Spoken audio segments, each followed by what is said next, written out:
I don't think anyone really plans on working at a gas station. It's one of those jobs that just happens to you. Your car breaks down in the wrong town, or your lease is up and the only cheap apartment you can find is 40 minutes from anywhere that's hiring, or you just need something, anything, that pays weekly and doesn't ask too many questions. For me, it was a little of all three. I'd been driving through the hill country of East Tennessee, trying to get to my cousin's place in Knoxville after a situation back home that I'd rather not get into, when my transmission started slipping somewhere outside a town called Harlan Gap. Population, according to the sign, 1,100 and change. The mechanic at the only shop in town told me it'd be 2 weeks for the part and $800 I didn't have. So when I saw the handwritten note taped to the window of the Citgo on Route 7, night shift help wanted, immediate, I walked in and asked about it the same afternoon. The owner was a man named Earl Bardum, 60-something, thin, in that ropey, hard-worn way that men get when they've spent their whole lives doing physical work in bad weather. He had a gray mustache and hands that looked like they'd been carved from oak. He didn't smile when I introduced myself, but he didn't seem unfriendly either. Just tired. The kind of tired that goes past sleep and into something more permanent. He looked me over once, asked if I had any prior convictions. I said no, which was true, and told me the shift was 10 at night to 6 in the morning, 4 nights a week, $11 an hour, cash. No paperwork. I said that sounded fine. He said I could start that night. That was the whole interview. No application, no references. He didn't even ask my last name until I'd already been working there for 3 days. The station itself was the kind of place that feels like it hasn't been updated since the late 80s. 2 pumps out front, both the old analog kind with the rolling number displays.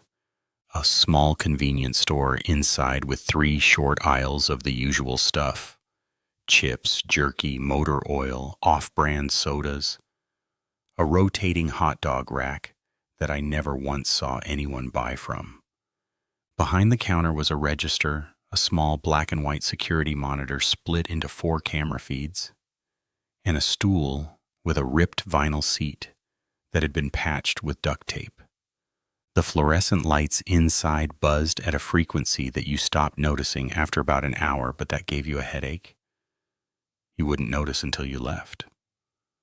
Out back, there was a single-stall restroom with an exterior door that stuck, a dumpster, and then nothing but tree line for what felt like miles. During the day, the place got modest traffic. Locals filling up, truckers grabbing coffee, the occasional hiker passing through. But at night, Route 7 went dead. I mean, genuinely, almost eerily dead. Between midnight and 5 in the morning, you might see 2 cars, maybe 3. Most nights, you saw none. The silence out there was different from city silence. There was no underlying hum of civilization, just crickets, and sometimes not even that. Just the buzz of the fluorescents and the ticking of the cooler compressors and the occasional creak of the building settling against the wind coming down off the hills. My first night, Earl stayed with me for the first 2 hours to show me how things worked. The register was straightforward. The pumps sometimes needed to be reset from a switch behind the counter.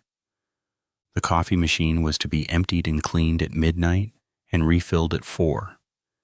He showed me where the mop and bucket were, how to lock and unlock the front doors, though he said I should never lock them during my shift, and where the breaker box was in case the power flickered, which he said it did sometimes during storms.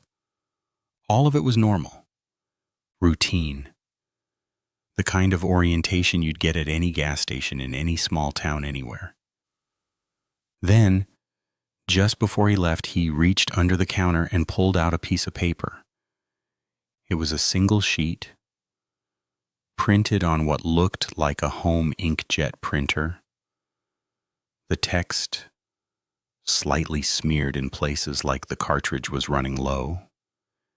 He set it on the counter in front of me and flattened it with his palm. "These are the rules for the night shift," he said. "There's 8 of them. Read them before I go." I picked it up and started reading, expecting the usual stuff.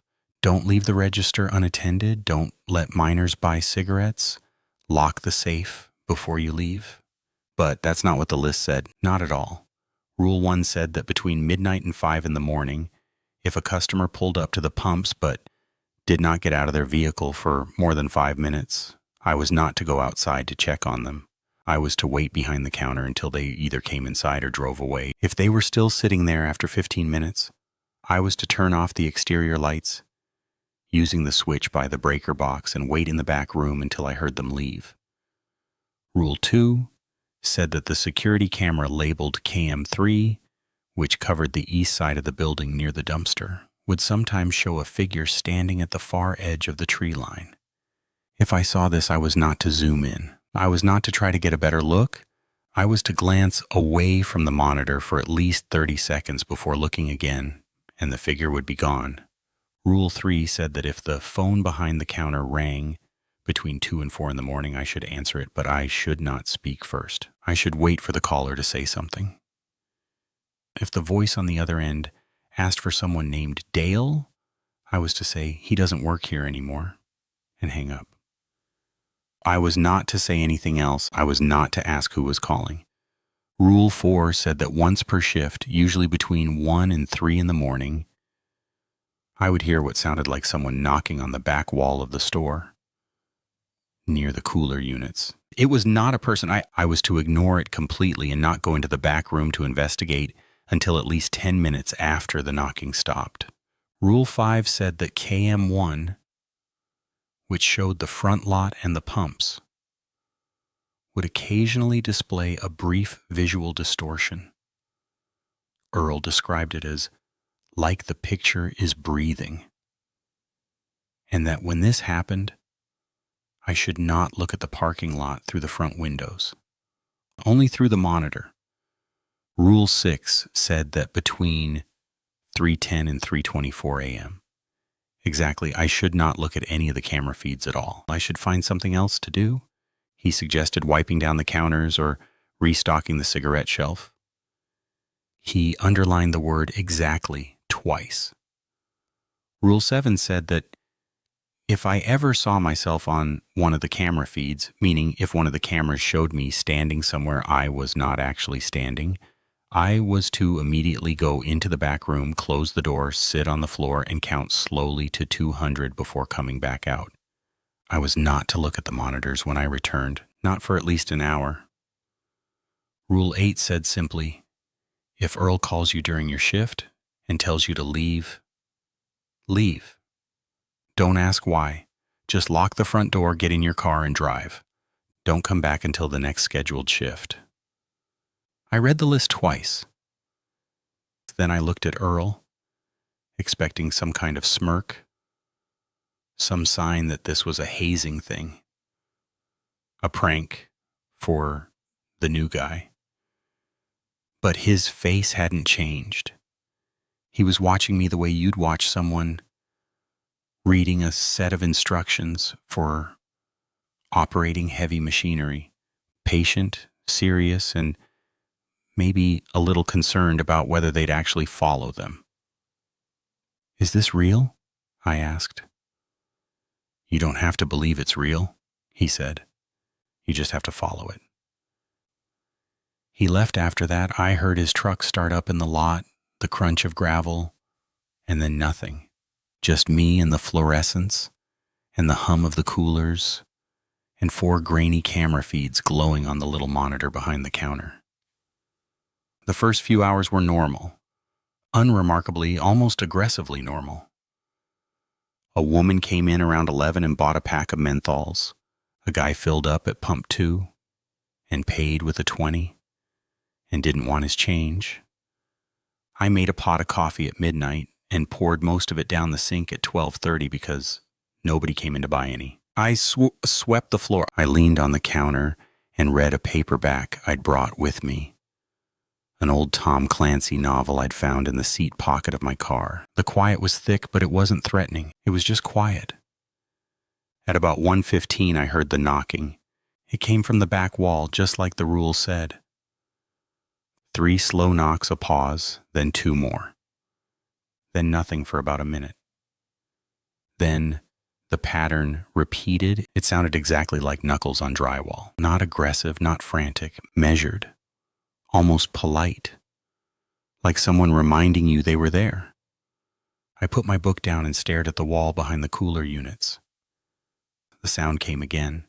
I will be honest, my first instinct was to go check. It sounded so ordinary, so human, that my brain immediately started constructing explanations.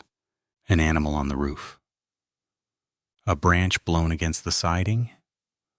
A pipe contracting in the wall. But the rule said not to investigate, and something in the plainness of Earl's delivery, the matter-of-factness of it, made me stay put.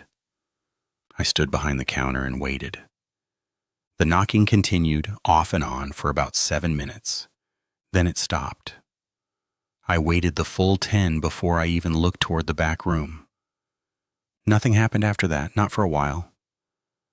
I started to relax. I started to think the list was maybe just Earl's way of dealing with the loneliness and strangeness of running a night shift gas station in the middle of nowhere. People develop rituals, superstitions, especially people who spend a lot of time alone in quiet places. Then, at about 2:20, the phone rang. I stared at it for 2 full rings before I picked it up. I remembered the rule. I didn't say anything. I just held the receiver to my ear and waited. There was a sound on the other end, not static exactly, but something close, like the ambient noise of a large, empty room. A warehouse, maybe, or an unfinished basement. Then, a voice, male, middle-aged, calm. Is Dale working tonight? My mouth was dry. I said, he doesn't work here anymore. Then I hung up. My hand was shaking when I set the receiver down, and I couldn't entirely explain why. The voice had been normal. The question had been normal. But something about the interaction, the waiting, the silence before the voice, the fact that the rule had predicted it so precisely made my skin feel too tight. I stepped back from the counter and took a breath. The fluorescents buzzed. The coolers hummed. The hot dog rack turned its slow, pointless rotation. I want to say I stayed calm after that. I mostly did, but there was a new quality to the silence now, an awareness. Like the building itself had shifted from passive to attentive. At about 2:50, I glanced at the security monitor and noticed something on KM3. The east side of the building was lit only by a weak exterior bulb that threw a pale yellow circle over the dumpster and a few feet of gravel. Beyond that, the tree line was just a wall of black. But at the edge of the light, right where the gravel met the darkness, there was a shape. It was upright. It was still. It could have been a person. It could have been a shadow cast by a branch I couldn't see. The image quality was so poor that details were impossible.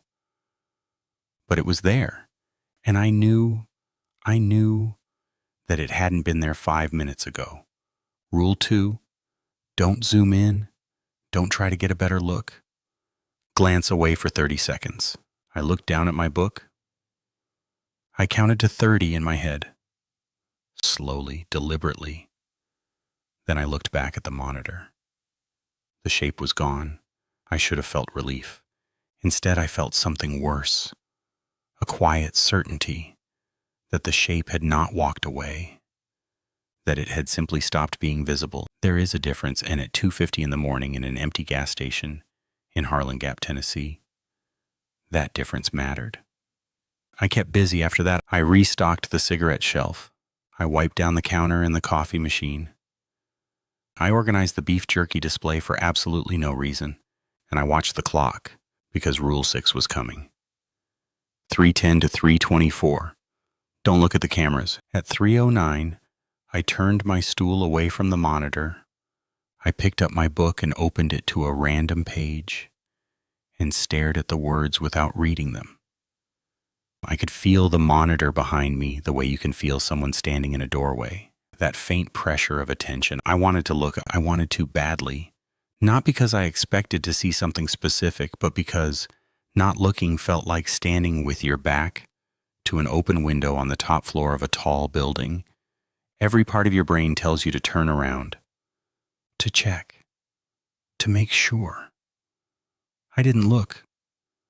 I read the same paragraph 4 times without absorbing a word of it. At 3:24, I allowed myself to turn back around.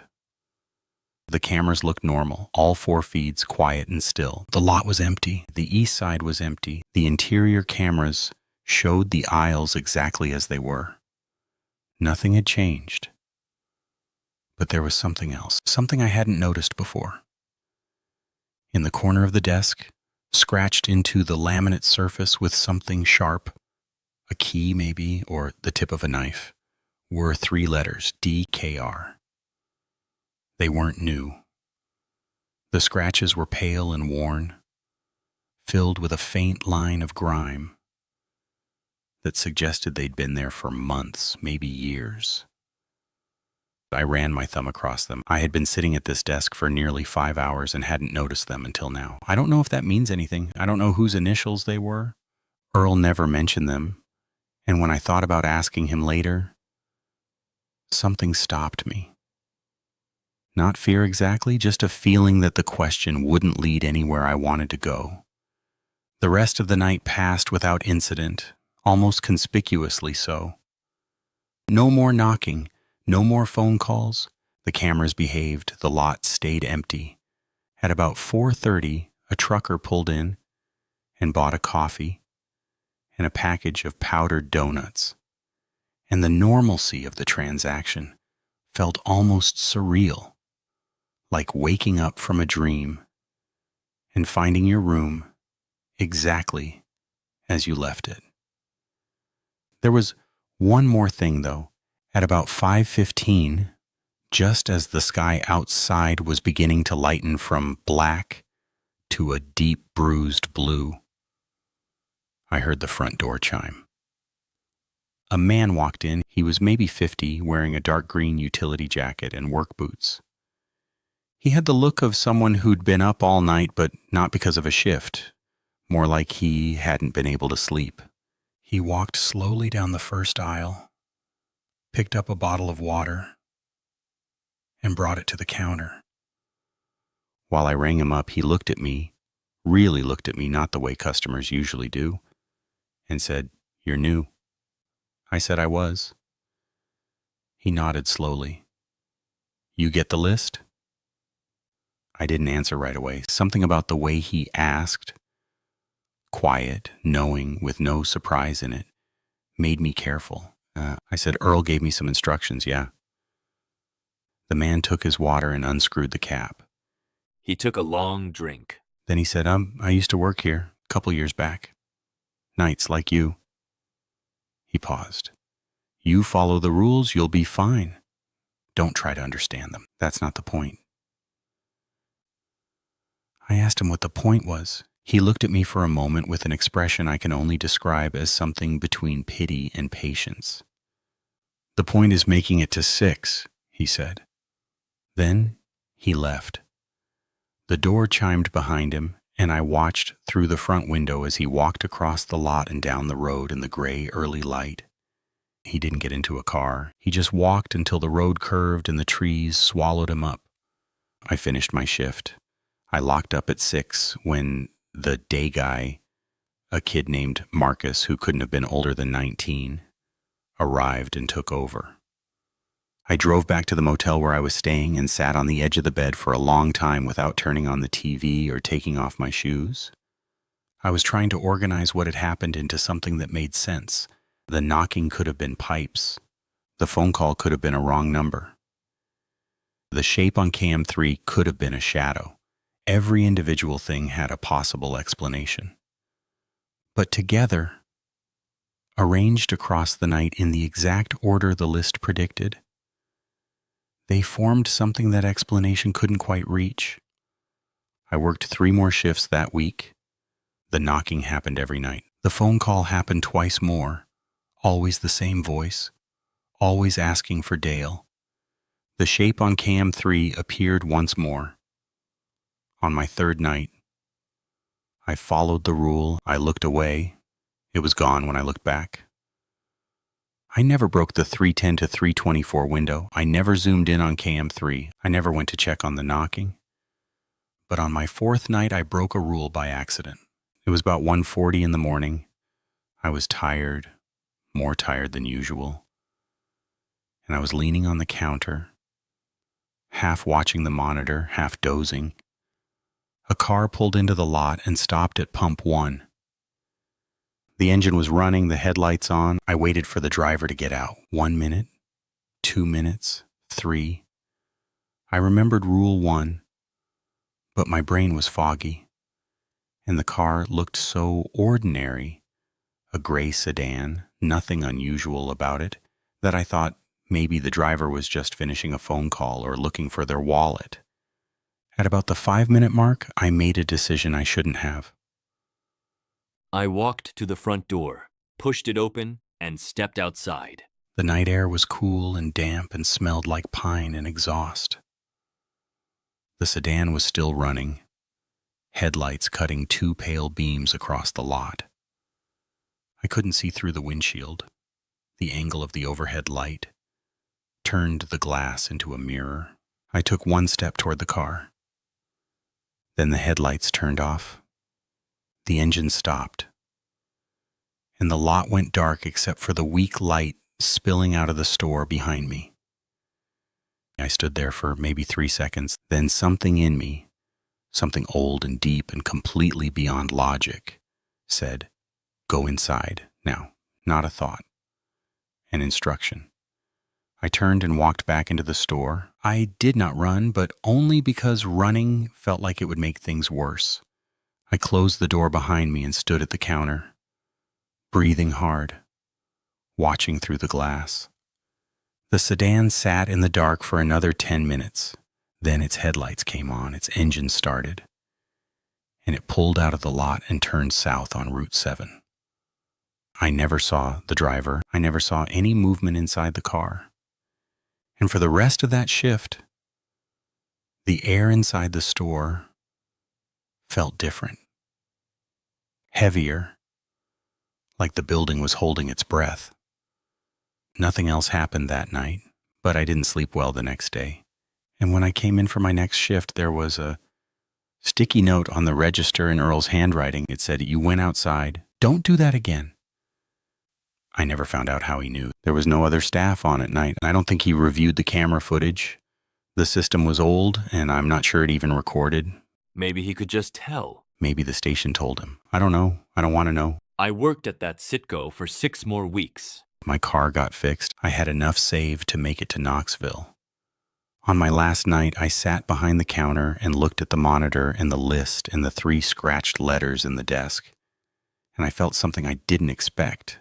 Not relief, but a strange kind of gratitude, not toward Earl exactly, not toward the station, just toward the fact that the rules had worked, that I had followed them, and they had kept their end of whatever silent agreement they represented.